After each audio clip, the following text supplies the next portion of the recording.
Give me the argument, the best argument you know, for the power of cinema.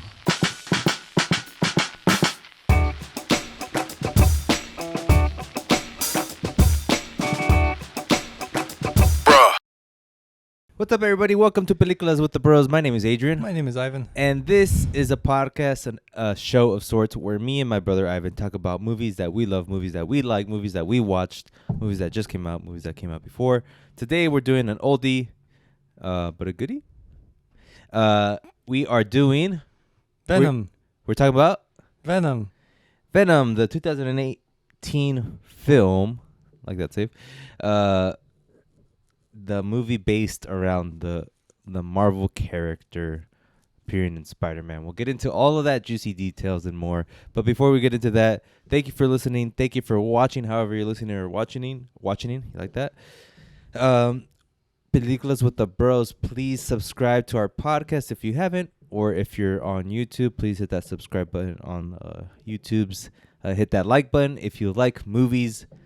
If you like to hear people talk about movies and culture in general, you came to the right place. Every week we do a new movie. And like I said, today we're doing Venom. Ivan! The movie is Venom. It's released in 2018. We're doing this.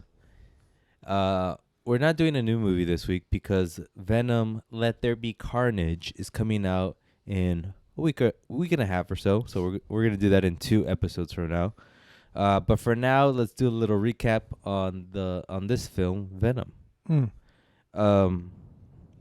It's directed by Ruben Fleischer. The premise, glad you asked. Brooklynite Eddie Brock is an investigative journalist living in San Francisco with his fiancée Anne Wayne. Happy with his job and in love, what could go wrong? Well, how about a mad consequentialist billionaire? I'll tell you about that in a bit. Ending your thriving career. Or a parasitic life form taking up rent in your body. And worst of all, losing your fiancé for your own personal gain. Will Eddie be able to get his life back on track? Hopefully, his new best friend Venom can help him out. Consequentialist. It's someone... We could get even more into this in a bit, but it's someone who believes that the morality of something should be judged by the final result. Like needs of the few versus needs of the many. I'm not sure. Like if it's good for a lot of people, one person can die. Yeah, something like that. I agree. Wait, I don't know. With the cast, it's a sizable cast, but I'm just gonna name out 3. Sorry for the rest of the cast. We have Tom Hardy as Eddie Brock / Venom, Michelle Williams as Anne Wayne, and Riz Ahmed as Carlton Drake / Riot. Venom, Ivan. This is a movie. That it is. Technically, it's a movie. Mm-hmm. But before it was a movie, it was a comic book character. Right. Appearing in some Spider-Man comic book back in the day. I think it was created by Todd McFarlane. Do you know Todd McFarlane? Of course. How much do you know about Toddy? He made Spawn. There you go. What's your relationship with the character Venom in your life before this movie? I always thought he was cool. Probably like my favorite Spider-Man villain because he looked like gnarly, you know? Great character design. I never read the comics, but I just liked them. For me, I remember seeing him. I would have to say the first time I saw him was probably in a video game. But the first time I feel like I saw him was when I was looking at our older brother's comic book collection, and he had a Venom comic, and I was like, "Damn, that looks cool." What's so striking about him? All black. All black, baby. Buff. Giant. Huge, yeah. A monster. There's something to the fact where, like, when you see an alternate version of a character Mm-hmm. you sort of are enticed, and it's amplified when it actually works well. So it's like, for example, I love the original look of Wolverine, right? Mm-hmm. But imagine like a Mexican Wolverine. That sounds interesting, right? I would like to see that. All right. But imagine like desperado, badass Wolverine with like gun holsters. You know, like if you make him, Western. if you make him badass looking, you're gonna like him a lot. Yeah. And I think the fact that I looked at Spider-Man and then I saw Venom, it was like, okay, Mm-hmm. it's like That's an cooler. evolution almost. Harkens back to like Super Saiyan, then Super Saiyan 2, Super Saiyan 3. Isn't it funny how it's like so rudimentary, but it gets in you, you know? It It's just like- hits. Evolution, like the next thing, Why? Why does that work so well? because that's what we want. Oh. We want to evolve. I'll never forget how buff Super Saiyan Trunks 1.5 was. It was like redonkulous. He just kept powering up, and his muscles just kept growing and growing. Like, as soon as he thought he couldn't get another tricep muscle, he grew 3 more after that. Yeah. And you're like, yes. Goodbye, cell. Yes. But like they say, it's not about the brawn. It's about the mind up there. Wasn't it the speed? It was like the consistency of speed and power that beat Cell. Hmm. It's a great learning lesson. Anyways, so yeah, I saw him in comic books and I thought he was badass. You saw him, I'm sure you saw him like in video games too, right? Like, do you remember Marvel vs. Capcom? Yeah. He was such a cool character in that. I want like a Venom video game where he's like a new one, but like I just want that Spider-Man game, but for Venom. They're doing that, right? They're doing that for Wolverine. Yeah. I was reading an article saying like, here comes like Marvel already took over movies. MVU, Marvel Video Game Universe. It's time to take over the video game universe. It'll be slow. Like I don't know. I don't think they'll do that, but just like one game, different character every once in a while. That's how they should do it. Like I don't want them to try to aim for an Avengers. I mean, they already have an Avengers game, but I don't want the Spider-Man and then Wolverine and then whatever comes next, and then they have one huge game. Like I just don't want them to overextend. Just make whatever sounds cool and you think you can do. Yeah, they have the IP. They just need the execution. Oh. Cause like, make your version of Metal Gear Solid Yeah. with Punisher, Yeah. right? Yeah. Like, it's easier said than done, obviously, but you could, if it's done before, you can do it again, Yeah. and it'll be better than what we've gotten so far in the past. And like Spider-Man, there's like pretty much nothing new to that game. Like every part of it was done in some way by some other game, but just like the best parts of it from all the other games put into the Spider-Man game with like a good enough story. I was like, finally, this is what we wanted. Yep. And if they just do that, like a simple formula for all these characters, it's easy money. And they have enough story to make good stories. Exactly. Thor can be God of War. Yeah. Yeah. It'd be weird to make Thor like a God of War for Thor, because like in God of War 2, they're probably gonna kill Thor. Yeah. They I just like want it. don't care about it. Yeah. Another obscure thing that I heard. There's this cartoonist. His name's Ed Piskor.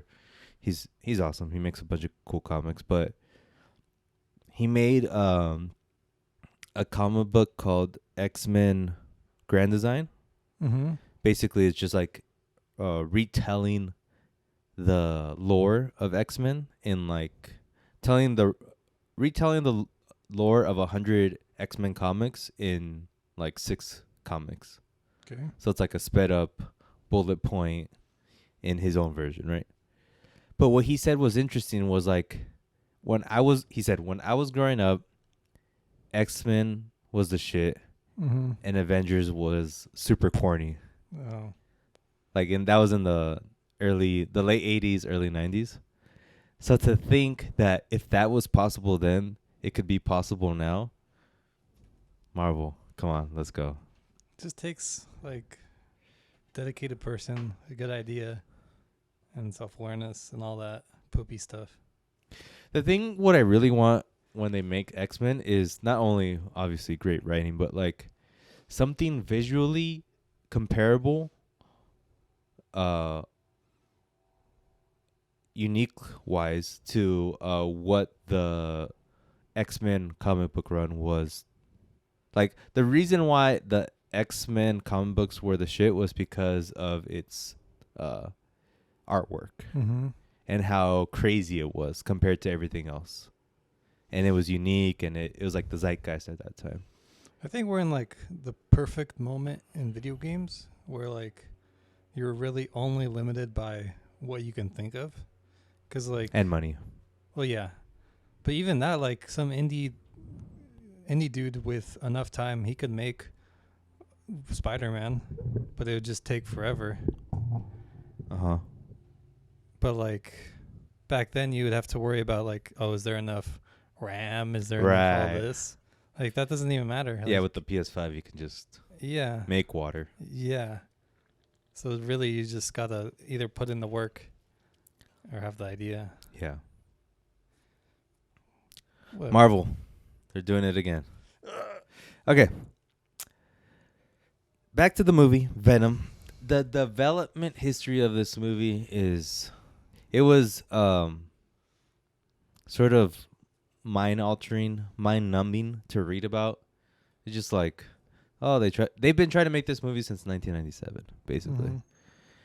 And everyone you know and their mamas try to write a script for it. Mm-hmm. Everyone and their directors, mamas try to direct the movie. It's not until 2007 where we finally get a glimpse of Venom, and that's in Spider-Man 3, your favorite movie of all time. And did it work at that time? Did he work? Did the character work? He wasn't really Venom. Like, I mean, I haven't read the comics, but I know, right? According to me, he wasn't really Venom. I mean, I didn't read any of the history, but he who cares? didn't look exactly what I thought Venom would look like, which is like a giant buff dude, but like kind of like plasticky skin. He was kind of a little tendrily. Yeah. I guess this Venom's kind of like that, but they smoothed it out more in this. Yeah. And I always thought Venom spoke. Doesn't he always speak, like the character, or is he always? Because in Spider-Man, There's two voices for Venom.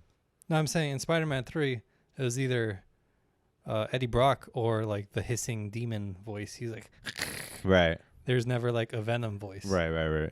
Which is a little weird, because I always expected him to speak, like how have he his own does. Venom voice. Like how they do in this movie is what I Right. expect. Right. A Venom to look like. And It also sound Topher Grace. I mean, it's fine if it's Topher Grace as Eddie Brock, but when he transforms, Venom shouldn't be relatively skinny. Yeah. That's what threw me off. His look wasn't good. Yeah, I think in the comics, isn't Eddie kind of bulky already? Yeah, he's buff. They're probably thinking like, oh, he's skinny, so his Venom form would be like a skinny Venom. Yeah. But too realistic, I guess. Maybe. Right. I don't know. And the reason he's in Spider-Man 3 is because of a man named Avi Arad. Do you know this man? The infamous. So, quickly, he started off as the owner of Toy Wiz. Marvel was going bankrupt, so he bought Marvel. Mm-hmm. He founded Marvel Studios, and now he's attached. He founds Marvel Studios. He gets in a disagreement with the top brass. Probably Kevin Feige's the main reason. So he leaves Marvel. He was like the CEO. He was like chairman or whatever. He leaves that and he starts his own thing. Avi Arad Productions, whatever. It doesn't matter. the interesting part about it is that he disagreed with Feige's approach of the cinematic universe, of like all these characters having their own movies, then creating Avengers that would make this big blockbuster movie. He wanted like solo. Yeah, he's like, let's just make a bunch of different movies, which he did. He executive produced all the early Marvel movies, so like X-Men, Daredevil, Elektra, all the bad ones, right? He did all those. He did Spider-Man, obviously, which was the cash cow. But then he left, like around 2008. It's fair to say that he was wrong, and that the cinematic universe was a success. I think misguided. Maybe it's something he wanted. Like, I mean, I would have to see what he would say, but maybe he just like wanted solo and not cinematic. I don't know if he like said cinematic won't make money. Right. Did he say that? I think it was like it won't happen. Tying it up all together would not work. Oh, so he's one of those. Yeah. Hopeless sort of guy. And from what it sounds like from what other people say, it sounds like he just wants to be right and he doesn't want anyone else. Yeah. Which is one of those annoying traits that a lot of big Like he got it right once with Marvel Studios when he found it. Yeah. He's like, I guess I can never miss. Yep. And now it's only misses. And it's also like, I saved this company. Yeah. You know? Yeah. You could already see. Yeah. You know? Anyways, so that happens. Marvel actually wins out and Cinematic Universe does work. And then this scumbag, he's like, I ain't done yet. I still got Spider-Man. Let's make the Spider-Man Cinematic Universe, which makes me want to hurl and then eat the hurl and then poop it out. When was this? Is this what Homecoming is? Like So I think he tried to start it with Amazing Spider-Man with Sinister Six. Yeah. You know how the Rhino guy was in it? Yeah. Was it the Rhino guy? Yeah. Is he even like one of the Sinister Six? Like, I think so, yeah. I'm not sure, I honestly. feel like he sucks. But I just have this feeling that any movie attached to just this guy, any Marvel movie attached just to Avi and not to Feige Yeah. / Disney is gonna be not as good as a Marvel. Disney I think at one. this point, you just have to let Kevin do it. Like, no matter what you want, it's too late. Like, the universe is way too big for you to make whatever Spider-Man solo stuff you want to do or whatever he's trying to do. But just, like, give up for this thing and then just do something else. It's too late. Just let Marvel... What's the word? Like a virus spreading. A symbiote spreading. But just let Marvel exist and get bigger and have Spider-Man. Yeah, it's just massive ego, most likely, that Yeah. cannot let him move on. And a lot of money, too. I mean, like, this movie made, we'll talk about it, but made almost $1 billion, which is crazy. We'll take a quick break, and we'll talk more about this movie in a bit. So it's 2017, and they finally are getting this movie off the ground. They got Tom Hardy. They got Ruben Fleischer to direct. Fleischer, his directorial debut is Zombieland. Pretty good. A good movie, right? Yeah. Comes back with 30 minutes or less. It's with social network guy, Facebook. What's his name? Jesse Eisenberg. Jesse Eisenberg. I remember watching it. I don't remember what it's about, so that sort of tells you the quality. Or maybe I'm just dumb. Anyways, his next movie right after that is Gangster Squad, which I really wanted to watch when I saw the trailers, but I didn't after reading the reviews. Mm-hmm. Do you remember that movie? I never watched it, but same deal. It has like a noir look. It looks amazing. Mm-hmm. Like the cinematography. You have Josh Brolin, Ryan Gosling, Emma Stone, and Sean Penn. But they say the movie sucked. which is crazy. When you have that kind of cast and the look of the movie must have sucked. Gosh. Anyways, that it takes like 5 years for him to make the next movie, and the next movie is Venom. Yep. Tommy Hardy, Yep. our boy. We got a man crush for Tommy over here on Peliculas with the Bros, right? We do? Oh yeah, big one. Okay. He's born in London in late 1970s. He wins a television model contest at the age of 21 in 1997. From there, he goes on to act in various roles, but it's not until the late 2000s where he portrays Bronson in the movie Bronson, and he gets noticed, and they're like, this guy has some kind of talent. Then he links up with our boy Nolan, and he's in every Nolan movie from Inception till, was he in the last one? I don't think so. He wasn't in Tenet, right? So, yeah. Dark Knight. So he's in Inception, Warrior, which is another great movie, The Dark Knight Rises, which I think gets a bad rap. Shut up. It does. It's better than Dark Knight. Shut up. And I love Bane's voice. Shut up. It's Nolan's Spider-Man 3. Darkness is your ally. I was born in the darkness. Everyone tries to do it, right? Like you Not have me. to. Oh. Never. Mad Max, he's the lead character in Mad Max. Yeah. And Revenant, what a performance of Revenant. Yeah. You gotta hate him. He's got a good little filmography.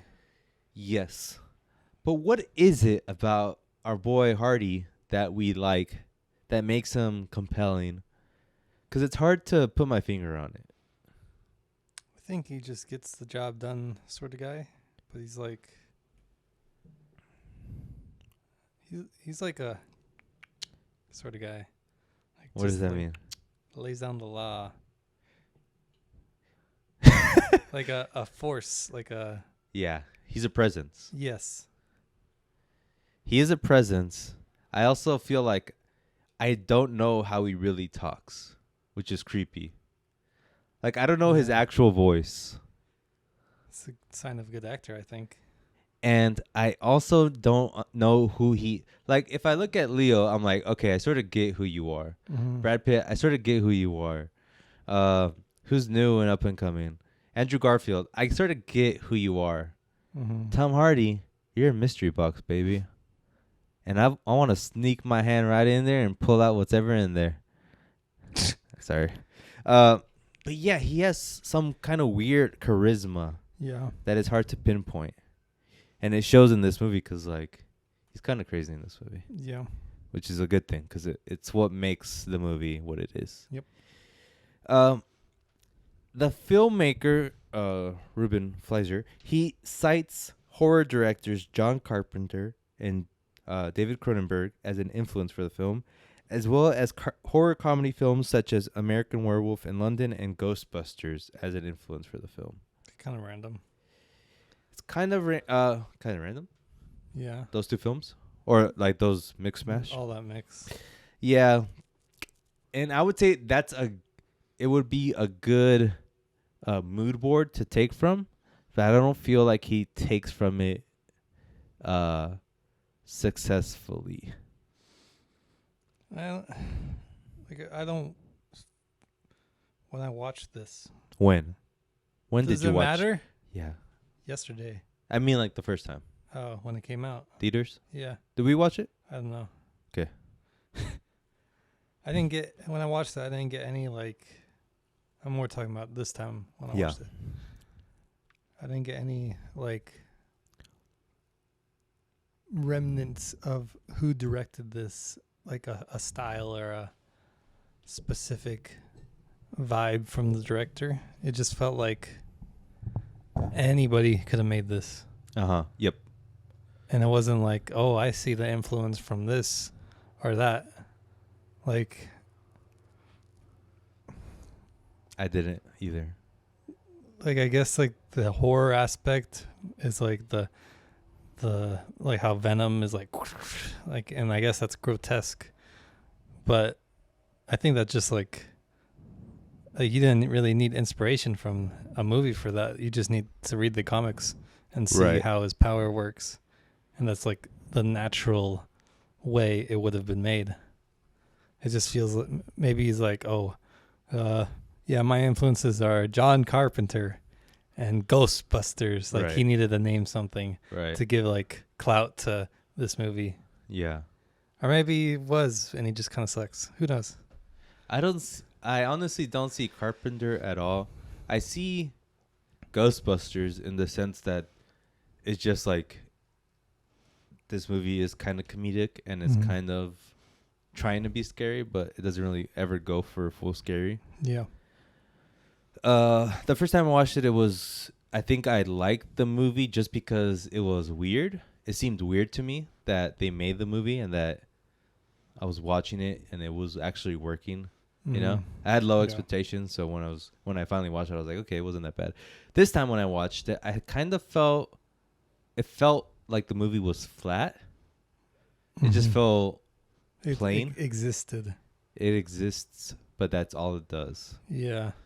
And what makes the movie passable is Tom Hardy's like crazy performance where he's just like going all in, And then Venom being cool. and Venom looking cool and being cool and Yeah. being sort of what we expect, like this big monstrous creature that can do badass things. Mhm. But other than that, when you look at everything else, it's like everything from Riz Ahmed's villain portrayal, it's just like the generic Evil. like evil billionaire, and then his fiance who's just like the typical like wife. the wife. There's nothing really intrinsically good about either Yeah. of their roles. Yeah. Um, I think it's just like the first time we've had Venom, and it's like, yeah, that's Venom. Like that's Venom, and that just made it good. right. Like our last Venom was, Finally getting to see Venom. yeah, and it was like actually it was Venom in Yeah. every way, and then everything else is like, okay, I can deal with it. Yep. Which is sad. Like, can't we get the best of both? Yeah, they probably had no confidence in this movie, but they wanted to like push it out there because they knew it would make some money. Yeah. Maybe like this next one's gonna be like, all right, now that we know we can make $1 billion, let's put talent. Let's put real talent into this. I don't know, man.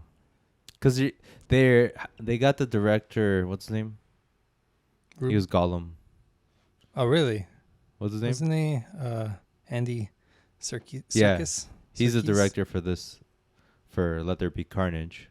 His Okay. last movie was Jungle Book. Jungle Book on Netflix, which was a weird movie. I never watched it. Like, I don't think he has like a through line in his directing style other than like he likes technology. Like mocap. I mean, that could work with this, It like can. a CGI mocap sort of Venom. I don't know. It could work. It could Yeah. benefit him.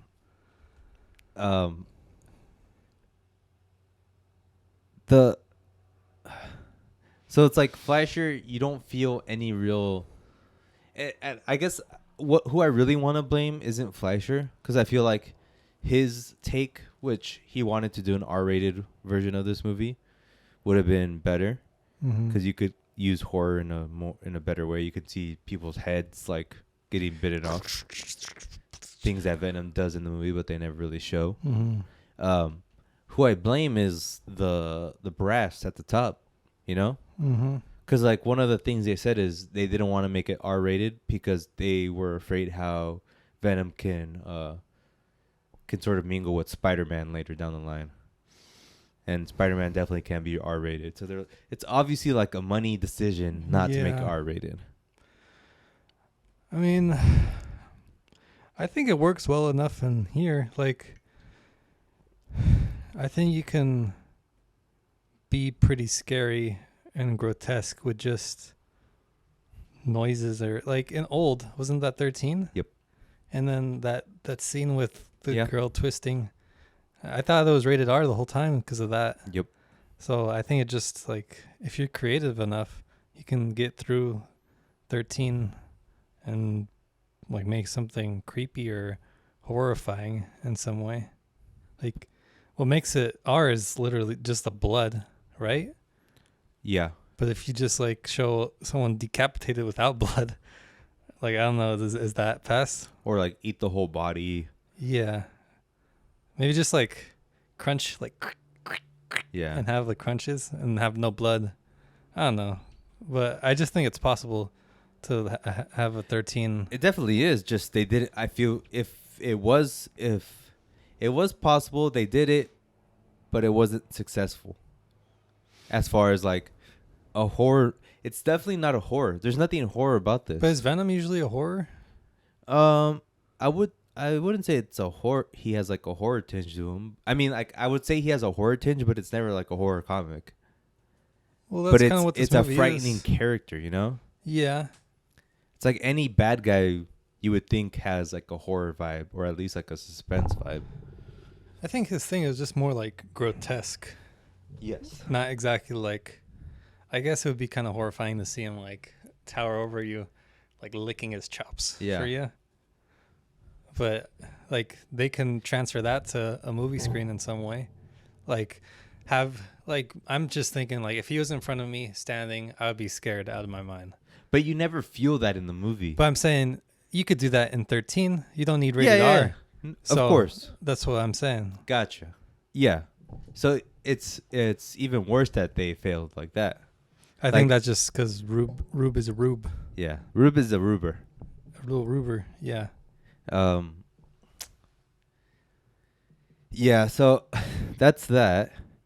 And I was also thinking about like how originally or like the original character of Venom is kind of like a scummy guy.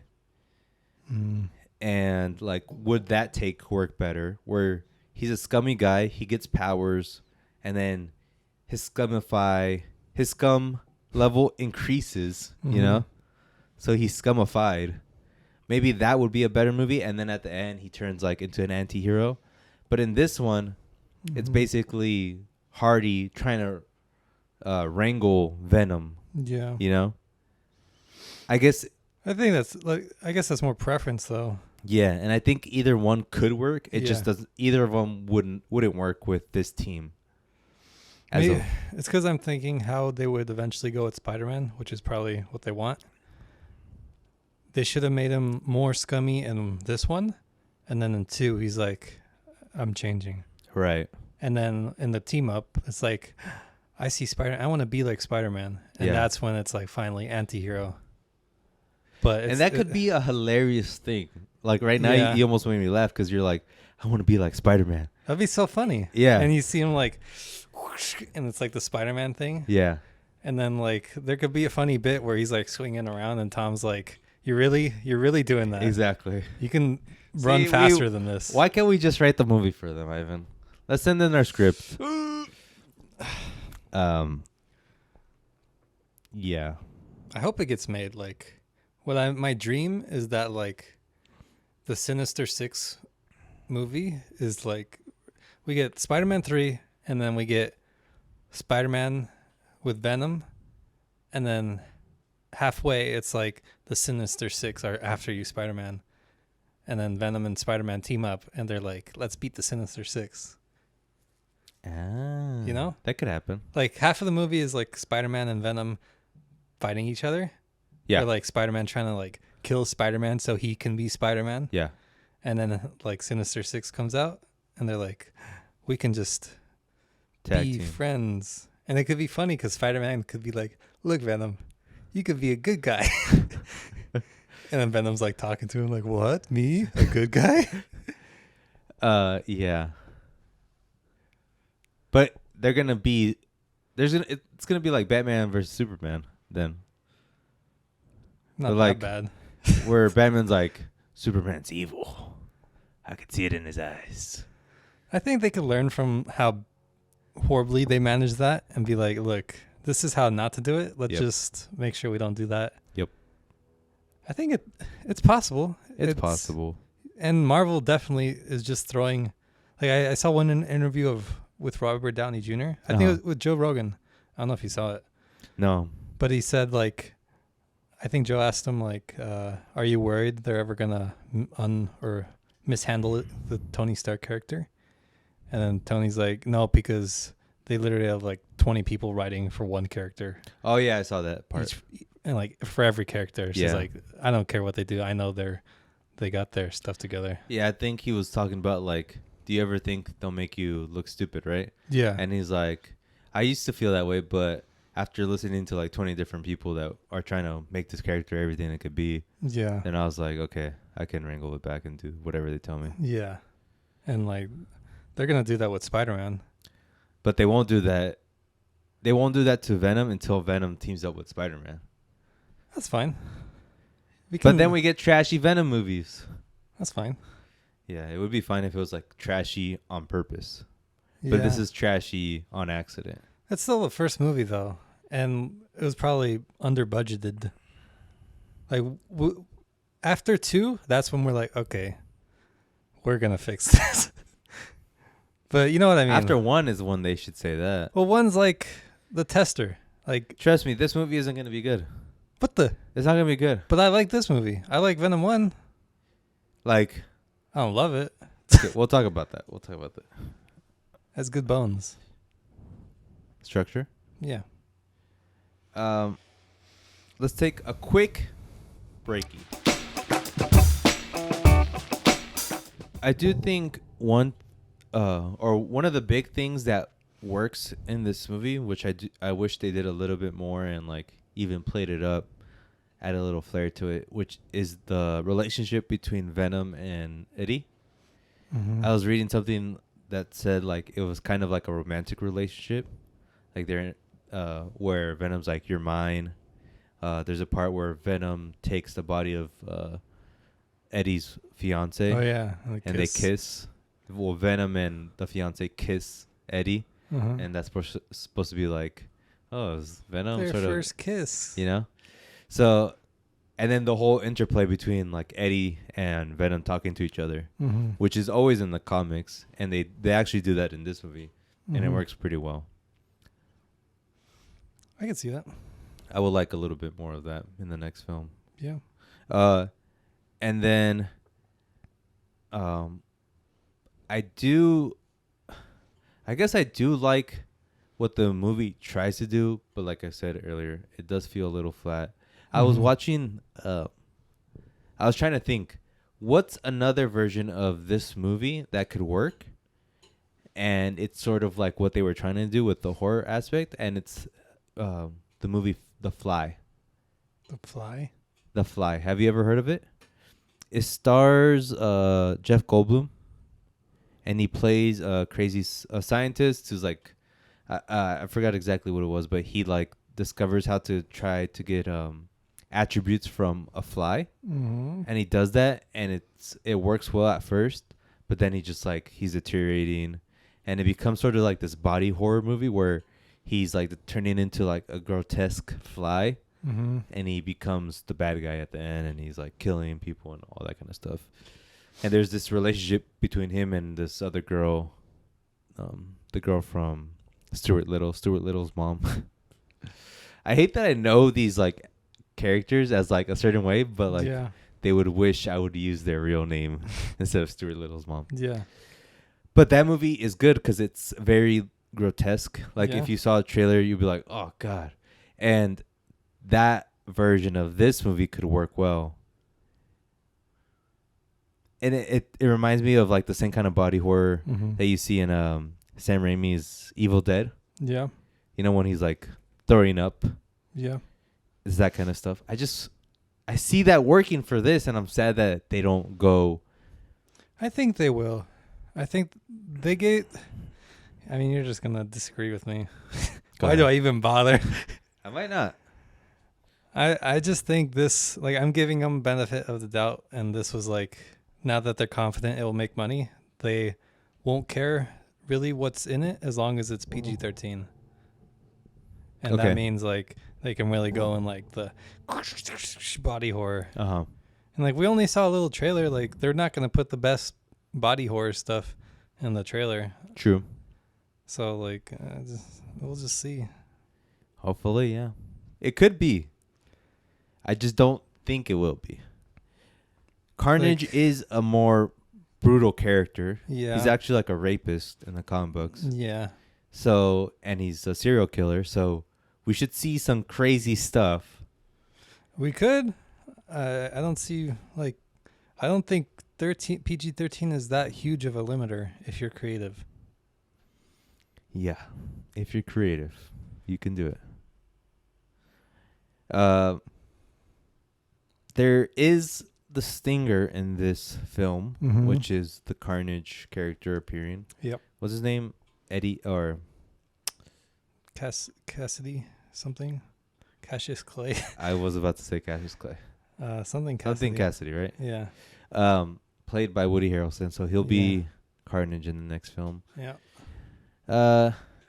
Weird pick, but it could work. I think he has an odd looking, untrustworthy face, I think is all it is. And he could act creepy. Yeah. I think it's a good pick. Yeah, Like, it could definitely work. yeah. We'll see. So this movie was a success, as I said. If you were to give me a pre-rating of Carnage, the Carnage movie that's coming up, What do you think that you're pre-rating it? Basically, what are your expectations? out of 7? Yeah. I think it'll be like a 5.5. Okay. I give it I'll say it's a 4.5. Okay. And let's get into the awards now. Okay. Best scene of the film.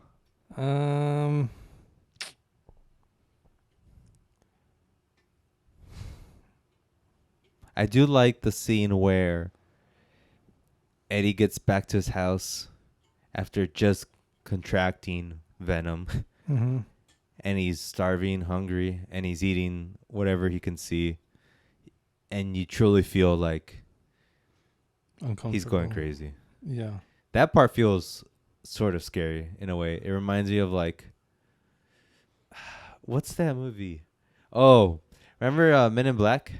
Yeah. Obviously. Yeah. When the cockroach takes the skin of the guy Yeah. and he's just like looking for food. Where's sugar? Yeah. That's what it reminds me of. Yeah. I like that scene. You? I just like whenever Venom appeared as like full Venom, just because he was awesome to look at, Yeah. and whenever he like all that, it's just that's what I want. Yeah, more slobber, more gaping mouth with slobber Like when hanging the, out. like the tongue going around like his head. Yeah. It's like, "Ugh." Exactly. I want to see more of that. Tom Hardy, I think, is perfect as Venom. Like, he works. Yeah. Probably like the easiest gig of his life. He probably thought like this is such an easy payday, like a nice little Marvel movie. I think the legend goes as he does this movie for his son because his son loves Venom. That's funny. That's quite a big of flex as Yeah. a dad. Yeah. All Like right. if my dad's like, I'll play Gambit in X-Men. What? Can you guess. bring your costume home? I'll try, son. Can't promise you anything. Let's rate this movie, Evan. Give it a nice balmy 4. I give it a 4 as well. I changed mine to 4.1. You went 0.1 up? Mm-hmm. How dare you? I do rag on this movie, but it does simply just work. Yeah. But, you know, I don't like movies that just simply work. Yeah. The thing I'm going to remember most is Tom Hardy just going crazy, eating a lobster. And I'm going to remember Venom, obviously. But there's nothing in this movie that makes me... I'm a cinephile, you know? Yeah. I got standards, unfortunately. Yeah. I've seen behind the veiled curtain. Jeez. And I know there's a brick wall. I've seen Green Knight. Dang it. I'm one of those Green deserve Knight files. better. I mean, I kind of put this movie in the same. You're gonna hate me. In the same category as like Man of Steel, where like this was a good stepping stone, but Man of Steel 2, that's gonna be where it hits. Even though we never got that, we got Batman versus Superman. But like I kind of like we need that first step, even if it's not the prettiest step. We need that step, and that's what I felt like this is.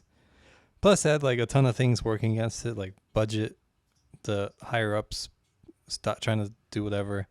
PG-13, probably not the best director. Like so many things, and it ended up being watchable. True. Dare I say, entertaining. Dare you say it? So now that the stepping stone is done, like I think we could potentially get a nice little 5.5. And they're going to want to have it link with Marvel. So, like, there has to be some sort of baseline of quality where they meet, you know? Yeah. It can't be too... Don't fumble it. Yeah. And I'm sure Marvel's like, I'm watching you. Yeah. Oh, God. That's so interesting, that dynamic's like... But it's disgusting too, because it's about money. Yeah. Like, it's not artistic. Yeah. And I think that's like something that keeps rubbing me the wrong way with Marvel. With superhero movies in general. It's the non-artisticness of it all. And I think it's like the main gripe any like critic has about it, you know? Yeah, but there's a way to get the money and then make that good movie. There definitely is. And I think we're going to keep getting those, but we're mostly going to get the latter. I mean, I think I had this conversation in the first podcast. Like, you don't have to have all the money, you know? Yeah. And that's all it takes for like the higher ups to be like, okay, I don't need all the money. And all the money would be Coca-Cola on the back of Venom, you know? You don't need all the money. Like, you can sacrifice some. Like, I'm sure the Batman trilogies could make way more money if it was closer to like a kid's movie. But right. Like, it's isn't it like rated R for a Batman movie? And Batman's like I'd say like top 5 money making superhero franchises ever. Like, I'd say only contender is Spider-Man, and it's rated R. Like those kids are gone. Yeah. You know? Yeah. I mean, I guess they can watch it, but he's probably gonna break bones and eat the bone marrow straight from the baddies. Slurp it up like a spaghetti noodle. Yeah. With some pasta. Ragu. Give me the ragu. You like my New York accent? Gabagool. Gabagool. That's why I love Action Bronson. Gabagool. He has like that New Yorkness to him. Mm-hmm. And he cooks, baby. And he's a rapper. Yeah. He's technically not a rapper, but I mean, he is a rapper. But that's not his like main thing. He's there's a word for like when one person is multi something. He's like our version of Leonardo da Vinci. Not that good. Oh. He's like a mid-tier. Mid-tier Leonardo? Yeah. It's pretty good for a guy who's like probably never studied or never was taught a craft by like a master. Yeah. He's just like, I like to paints. Yeah. I like to cooks. Yeah. I like to raps. Where can we go from here? I think I was gonna say something. We rated it. We What rated else? it. I was gonna say something about Venom 2. Venom 2 ultimately. Okay, yeah. That's it for Venom. Well, next week is going to be our 100th episode, Ivan. It's going to be a doozy. I'm thinking I want to have like a vibe of a pizza party, but I don't want to be eating on the mic. A soiree. Maybe we should come in tuxedos. Well, I don't have my tuxedo yet. You have your tuxedo. I don't want to. It'll be pretty hot, right? Yeah. We'll do something fancy. It's not going to be about a movie. It's gonna be about movies in general. It's gonna be fun. 100th episode. Please tune in. But before we leave, we're gonna get into some things that happened throughout the week. Ivan, it's time for a section we like to call Things and Such.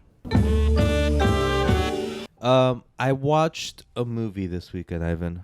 A movie that I can't believe it took me this long to watch. Tell me. True Romance. Isn't that the show? It might be, but it's a movie that was released in 1993, written by Quentin Tarantino. The only movie he wrote and did not direct. That's cool. The director was Tony Scott. He made Top Gun, Enemy of the State, other good / kind of good movies. Right. It was a good movie. Rate it. Out of 7? Yeah. 6.5. Shut up. Yeah. Shut your mouth. It's like it's exactly what a movie should be. So idiosyncratic, so action packed, and so stupidly crazy. It just works on all levels. I hope when Tarantino's done with his movies, he just like writes scripts and like that would be throws it out to whoever wants it. Because what you get and what critics talk about this, I'm not gonna say it's my take, but they're like, you get to see what a Tarantino movie is by a director who doesn't make Tarantino films. Yeah. And this director is known for like, sort of like, poppy movies, but for adults. You know, it's not like pop for kids, but pop for adults. Yeah. So it's weird to see this mix mash, and it still works because I mean you can't get it wrong. It's crazy. I would highly recommend you to watch it. Nope. I put it on. I knew it was gonna be a good movie. I never watched it though, and I put it on because me and my fiance were gonna watch a movie, and I was like, okay, I'm picking this movie, and it starts off weird, because it's like dialogue-y because it's Tarantino, and it looks like 1993. So she's like, it looks old. Yeah. I'm like, trust me, gotta wait. It picks up, and she was in for the ride. Anything you've been watching? Still Adventure Time. Nice. Chipping away at that beauty. How's it going? What a beaut. What a beaut. That's good. Good. It's what kids shows should be. Not like adventure or whatever, but like for everyone. Yeah. Just like mindless fun, but not dumbed down for kids. Is there new what's the new Adventure Time for kids? Is there like a new new big one coming out? I don't know. They're probably not even on networks anymore, just like some Netflix or Hulu or That's the thing. HBO. Hard to And find. like even HBO, they're just remaking, or I mean, doing new seasons or new shows of old things. There's not really a new IP that's like Poppin'. Yeah, that I could think of at least. I feel like Adventure Time got big once Tyler the Creator's like, Adventure Time's awesome. I didn't even know he did that. Oh. That was like in 2012 when he was coming out. I was like, oh, there's a kid show that's good. Yeah. I don't know. I feel like I watched something else. I definitely watched Mad Men, obviously. It's funny because fiance's like, I always play it during dinner, and she watches whenever it looks interesting. Yeah. And then she doesn't watch when there's like a lot of dialogue. Yeah. And I love how like I catch her really into it. I'm like, telling you should watch it. And there's the scene where it's Peggy wants to go to Paris, and Don's like, "Want to go to Paris?" Yeah. Takes that money, throws it in her face. I looked at her and she's like, and I was like, "Can you believe that?" And she's like, "Wow." And then they win Corvette, or was it Jaguar? Yeah. And Peggy's like, I need to talk to you, Don. And I was like, watch this. It's about to get good. She's like, what's she gonna do? I was like, you gotta watch.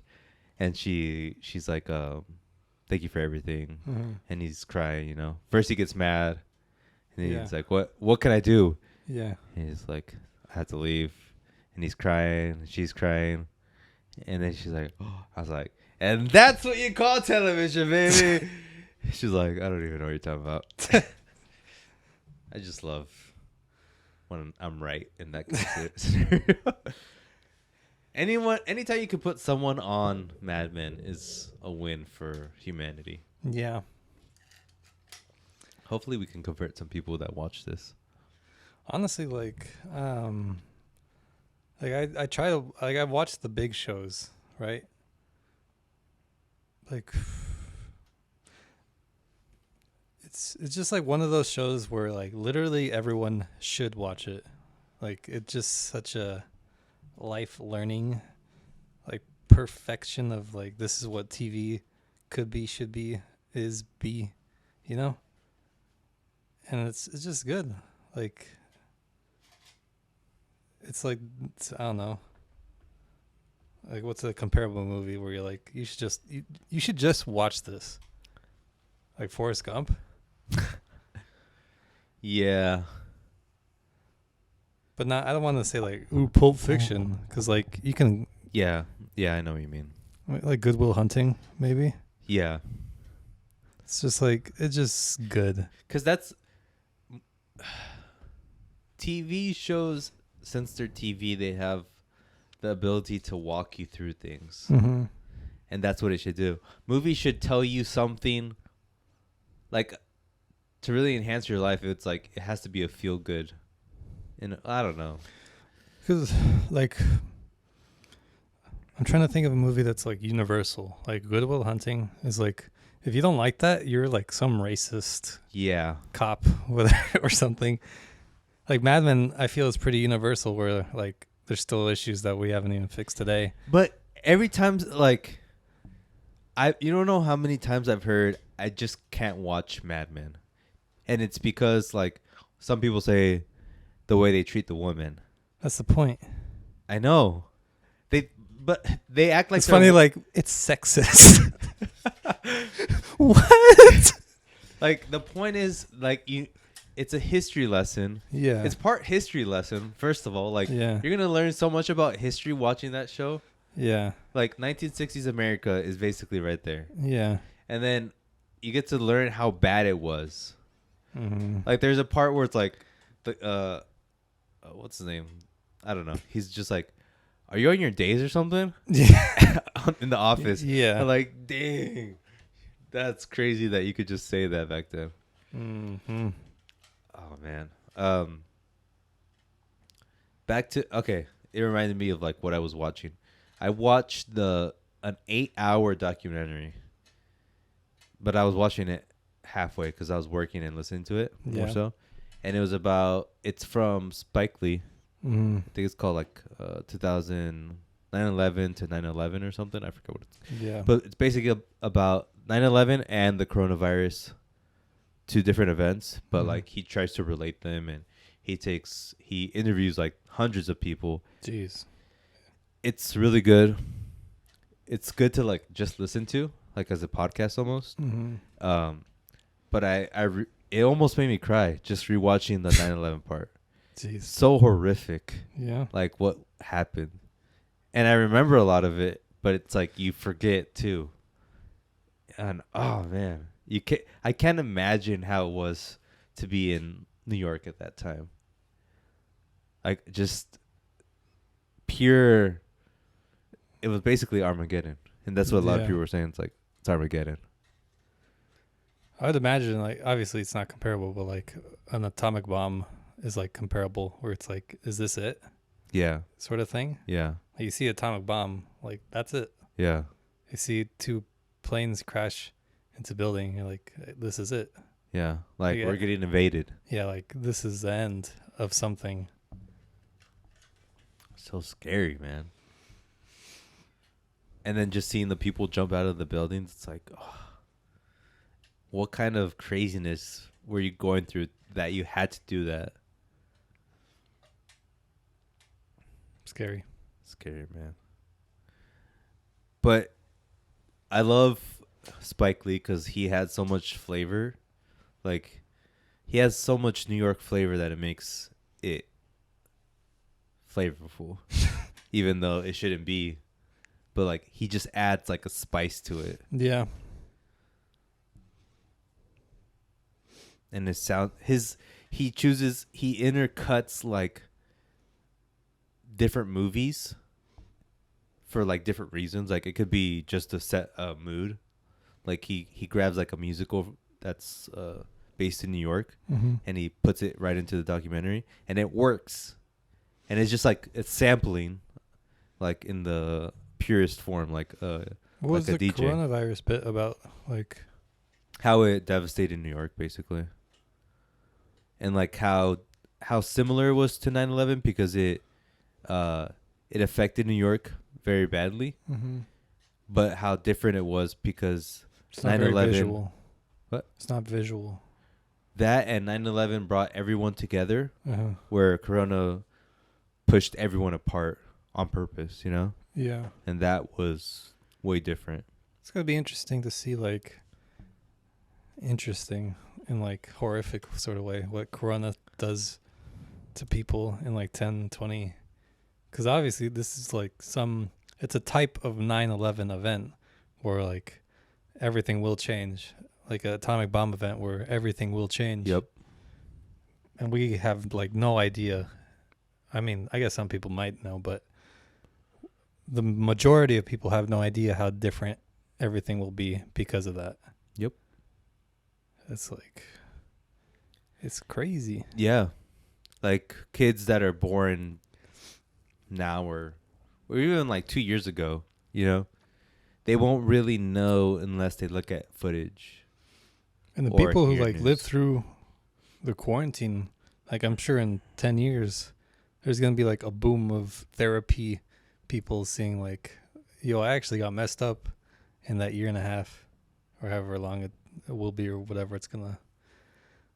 For me, it seems crazy that I used to go to work. Like, it's hard to even, like, I can't imagine doing that now. I guess I can imagine it, but it just feels so odd to think, like, okay, I'm going to an office, I have to wake up early, get dressed, and go to an office. Like, that just seems so foreign to me right now. Yeah. Which is sort of crazy because it's just been 2 years. But it's so quick how your body and your mind changes to a normal, different kind of normal. Yeah. We're getting deep.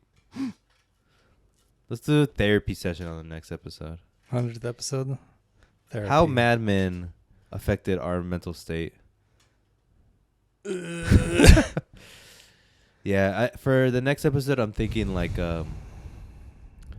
best movies we've ever seen. Top 5 movies we've ever seen from the 100 movies we've done, or 99 movies we've Will done. a list be provided? I can shoot you a list. I can Shoot me. I can send you the link to our podcast, which has all 99 podcasts. That might work. I guess you don't subscribe to our own podcast, Ivan. Yeah. Or I might do like top 5 movies ever. What do you think we should do? I think 100. Out of the 100, what's the best 5 we've seen? And like reasons why we liked it. And we'll fight. And For we'll eat real. a pizza slice. We should get like New York pizza. You just love New York, don't you? I do. I told my fiance, I was like, I'm dying to go to New York so bad. And she's like, I was like, I would die to live in New York. And then she's like, well, I'm I'm never gonna go there. I'm never gonna live there. So if you wanna live Keep there, me. you better divorce me. I was like, well, I don't want to go that bad. I like that. It's like, listen, this is how it is. That's the kind of woman I'm dealing with, Ivan. Yeah. I was thinking about like I've wanted like for like half a year, like do like a little solo New York trip. like, and I kind of been planning it in my head, but like, just something is like more and more. I'm thinking like I don't know if I even wanna. Like, there's something about like, I don't know. Just You're definitely not, but you're not a crowd person. You're not a people. Well, I would go just like go to the museums and just see the sights. Oh, okay. Nothing like crazy, and just like chill in my hotel room with a little brandy, little Frank Sinatra. Listening to New York, New York. Yeah, on repeat for hours. Just like, yeah, this is like. They're like, who's the guy in the other room just cranking New York, New York, 8 hours a day? Just blind drunk off brandy. Oh, God. But because I'm like comparing, like, what does New York have that San Diego doesn't? And obviously, like, they have their culture. Yeah. Right. But like, I don't care about that. Like, I know you're like, ooh, the vibes. That's what it's all about. Yeah, but I'm more interested in, like, if I go to New York, I'm not like, ooh, I want to see how a New York's around the New York Plaza of New York City. Then what do New you York want? Times Square. Like, I just want to see things. Just to look at things. Like, experience it myself. Like, yeah, I'll look at the hobo eating a rat alive for a few seconds. I was like, oh, that was cool. But my thesis is basically, I feel like New York is overrated. I think, like, it's just that thing of like that culture, like being in that group of like a sports team fanatic who's like, I'm ride or die for the Patriots. You did it perfectly. Yes. But I feel like New York has that sort of like vibe where like it can't be that good, you know? No, it isn't that good. Like, and especially to me, like, I don't. That's okay. This is my take. I went to Paris, right? And I was like, it's good, but I think it would be best if I lived here. Like, it's not good just to visit. I need to what I want to go to Paris and live. The reason I want to be in Paris is to like wake up in the morning, get my computer, and go have some coffee. Have a little baguette. Yeah, have a baguette and enjoy the. Like, I want to live in it. I don't want to see it. That goes for New York too. Like, right. I'm not too interested in doing a vacation in New York because it's not enough for me. I need to live in it. I guess for me, it's like I don't really care about where I live. Like, I'm very more in my head. Like, I'm not. Yeah. Like, I kind of want that like little coffee shop vibe, but I think I could get that anywhere. Like, You can, yeah. What I would want is just like a nice little view as I sip my coffee, but you can get that anywhere, right? Yeah, yeah. So I'm not really attached to like, oh, I got to be in New York to do that. Right. Like, if that's in Milwaukee, I'll go to Milwaukee. You bastard. You did not just But you know what I mean? pigeonhole Milwaukee to that. Yeah, I know what you mean. But that's because that's your style, you know? Yeah. You're not, like I said. I'm the party is what I'm saying. I don't Yeah. go to the party. I am the party. Yeah. Yeah, you're definitely not a New Yorker. Hey, come on, don't. You're a like slur. I wouldn't even say you're a San Diegan. I'm an Ivan. You're like a Quebecian. I've like wanted to live in like Toronto. Exactly, because that's you. But I also like I want San Diego to have that rep of New York, of like Toronto, of I don't know, Calabasas. Yeah. Really? Calabasas has a rep? Has a rep to be like too rich to. But you know what I mean? Of like, because like nobody respects San Diego is what I'm saying. They don't. And it's because we're a transplant city, as they say. Transplant? Like, everyone that lives here is not from here. I think that's more New York than New York, if I do say so myself. Yeah. True. You could say that about like the big cities, right? Mm-hmm. But you don't really say that about Chicago. You can say that about LA, New York, and I think San Diego as well. And San Diego's like a big military spot. I'm saying we got everything. Like, the only thing we don't have is like consistently cheap and good pizza. But also bagels. New Yorkers would say we don't have good bagels. who cares about bagels? There's this comedian. He's like, LA doesn't have good bagels. The LA bagels are shit. What we do have is avocado toast. The avocado toast is pretty good, but the bagels aren't good. I don't know. It's like that bagel stuff is like another sports team. No, I believe in that. You really think I'm a big bagel guy.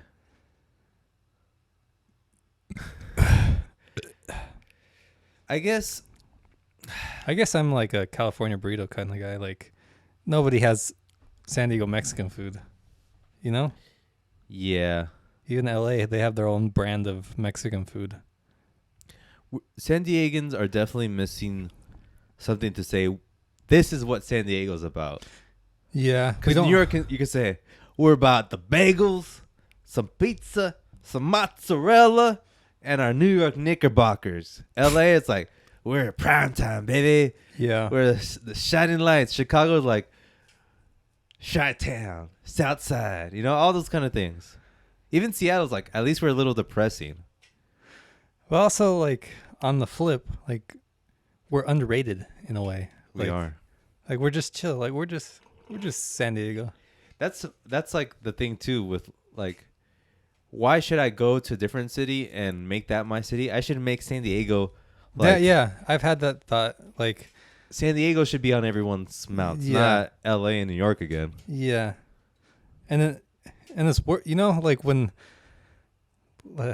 like concerts like skip us so much, even though we're like such a big city. That's like another thing. It's a Like, spit in the. that doesn't even make sense. We're so huge. It's not a spit in the face. It's a spit in the ear. It's like, ugh. You know, it's like Ooh. now I can't get it out.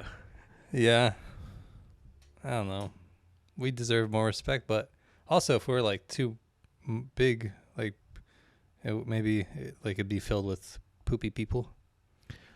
Well, we are growing, and the poopy people are coming. So, thinking like in another 50 years, we definitely need like a brand identity.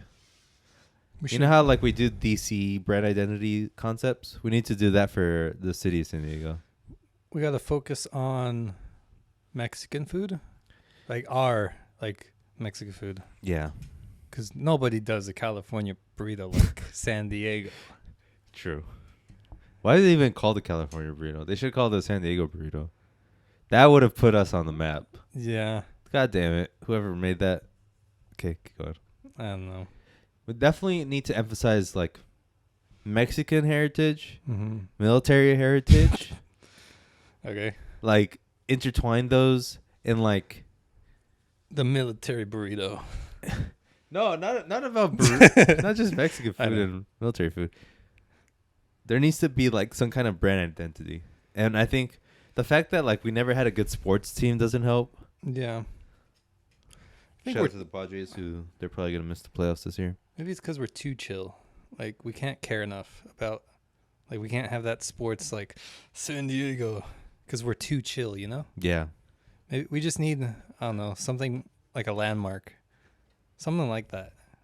what's our landmark? The zoo, SeaWorld. SeaWorld. I guess the zoo, yeah. Don't we have literally like the best zoo in the world? That's what they say. But that's like saying like, you have a great library, guys. I mean, that's rude to zoos. I know. Zoos are cool. They are cool, right? Yeah. I'm sure we have something great. We just don't see it. Like, we can't see it because we're We're too close. gotta move away for a bit. We have great beaches, but the water's too cold. Like, you leave San Diego for a year. What's the first thing you miss? You can't say family. Food. It's not like I have a California burrito all the time. Actually, I'm not the biggest fan of California burritos because most of them don't do it right. You need like crispy fries. Mm-hmm. A lot of like shops just grab like your French fries and throw it in there. Mm-hmm. Anyways, I think the thing I'll miss most, obviously, is family. I said don't say that. The next thing would be friends. That's cheating. And the third thing, I don't know. There's not something I can't do in another city that I can do here. I think it's our vibes. It's the San Diego vibes. But so like untangible. Like the vibe is so non-existent that is the vibe. Yeah. I mean, we're not well traveled. Well, maybe we are, but we haven't been to every city in the world, so we can't say like what other city has that non-existent vibe of just being you sort of thing. Yeah. Like New York, you got to be a New Yorker if you're in New York. Yeah. Chicago, you're from Chicago. The Bears. Seattle, you got the rain, so you're like depressed. Yeah. Like Gotta have a beanie. Yeah. And a mustache. Toronto, you're from the 6. You're from the 6. You got Drake. You got 6 God looking over you. Yeah, just watching over peacefully. He's literally, you have Batman basically right there. But Drake. Yeah.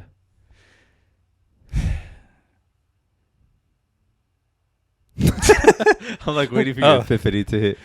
Okay, I think that should wrap. Anything else? Any music? Any? Lil Nas X. Did you hear it? Yeah. Is it good? Yeah. Is it? Sure. I think it's a very good debut album. I need to listen to it. Oh. He's like a better Drake, honestly. Hit wise? He can't rap, so. He should.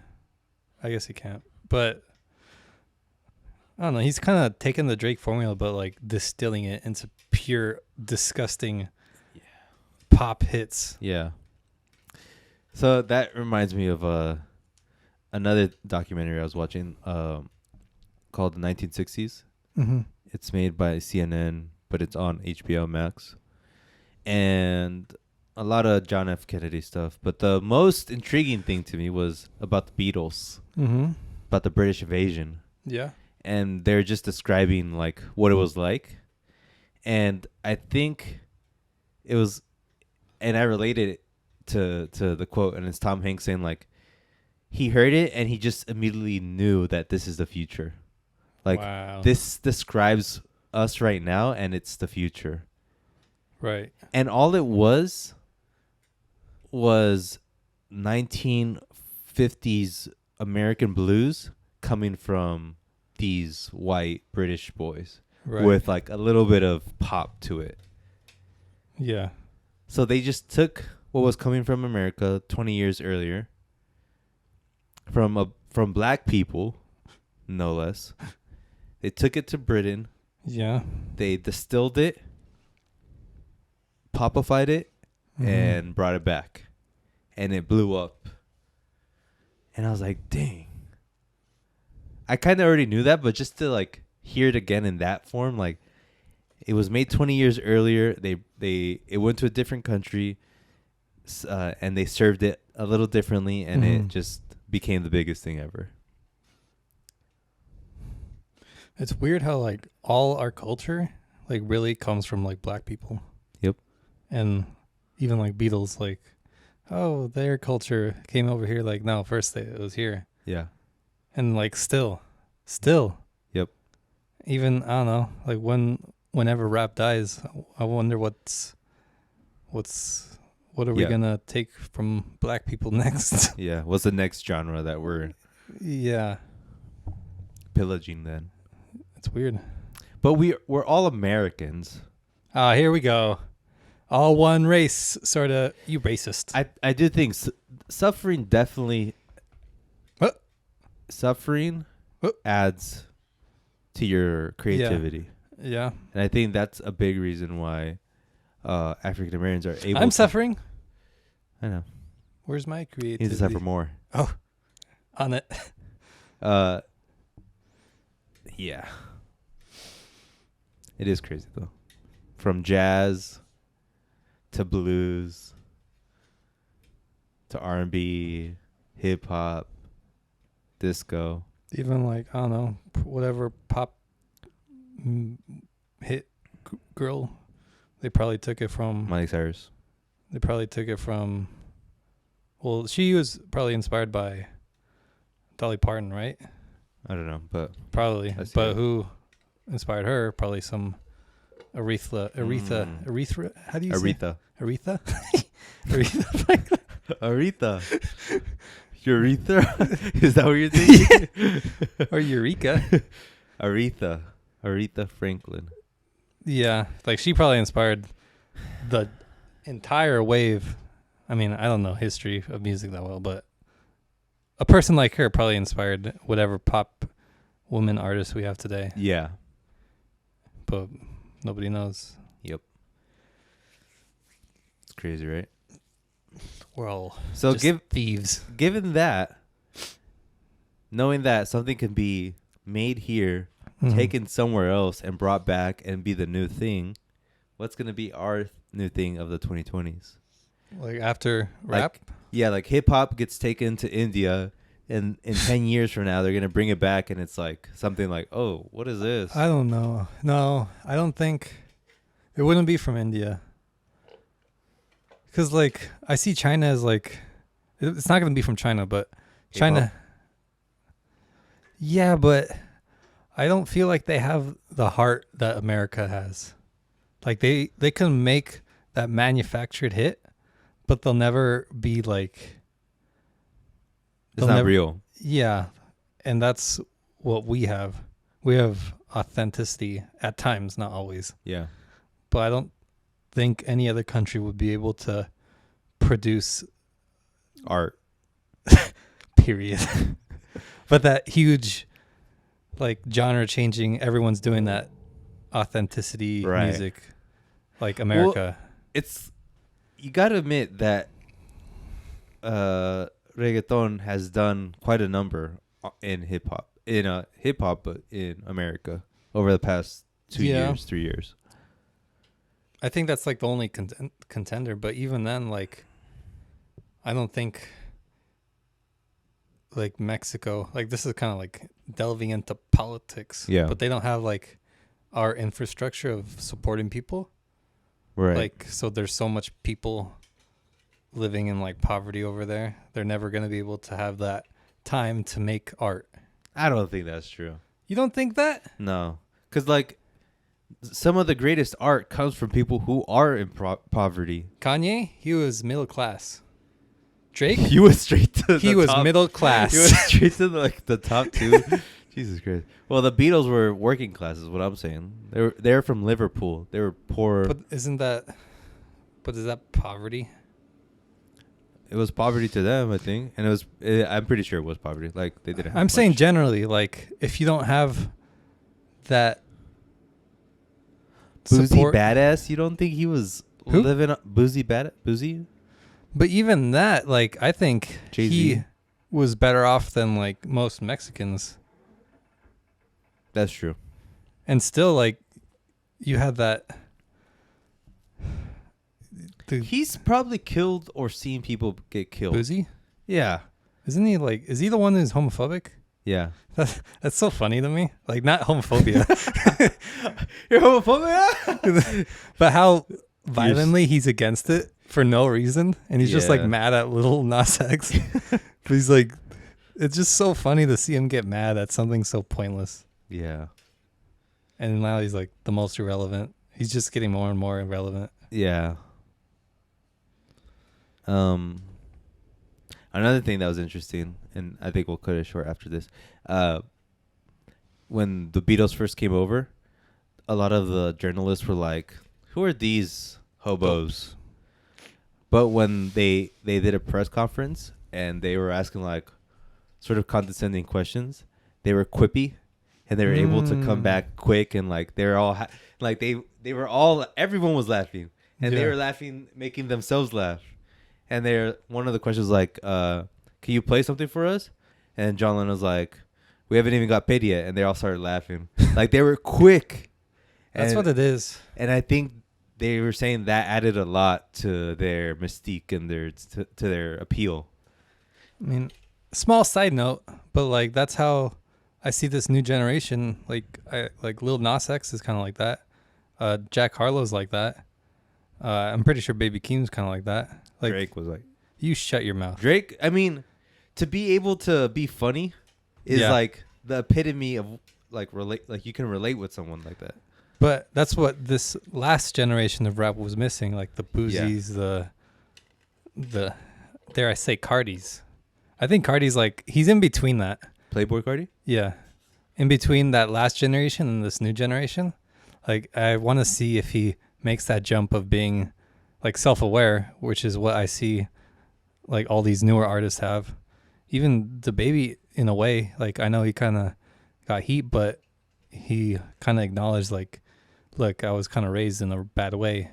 And he said it in his own way, which wasn't like the best way. But even that like is so much better than like 5-10 years ago.